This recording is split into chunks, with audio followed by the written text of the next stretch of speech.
Republican Party was the party of Lincoln that was basically formed to fight slavery as an abolitionist party, strongly influenced by Judeo-Christian thought, universal moral principles.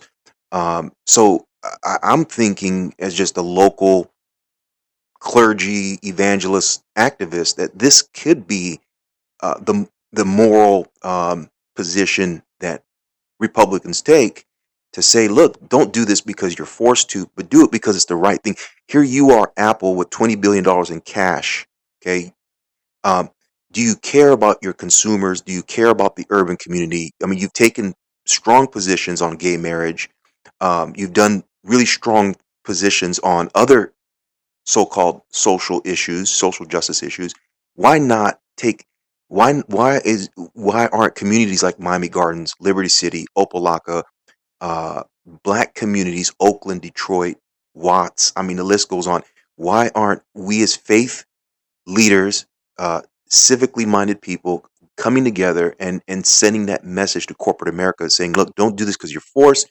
Do it.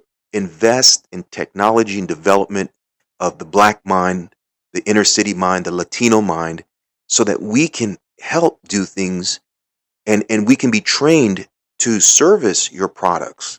Even when you Hmm. talk about robotics and but to have these technical focused tracks that begin to train young people to go directly. You touched on it a little bit with plumbing and service, but I'm thinking about technology. I know Miami there was a discussion of Miami becoming the next Silicon Valley about 15 years ago. It never happened, but there was that discussion because we are a gateway. But Yeah. I'm not hearing that kind of vision.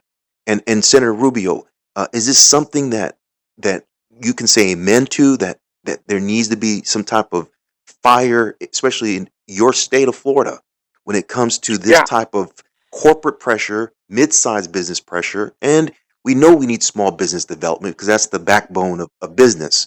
But where is that corporate discussion? How come we're not seeing Amazon come to South Florida and create a huge distribution? I thank Governor Rick Scott for what he did in Jacksonville, but why isn't why aren't we pointing our prophetic bony finger and saying, do you care about our communities?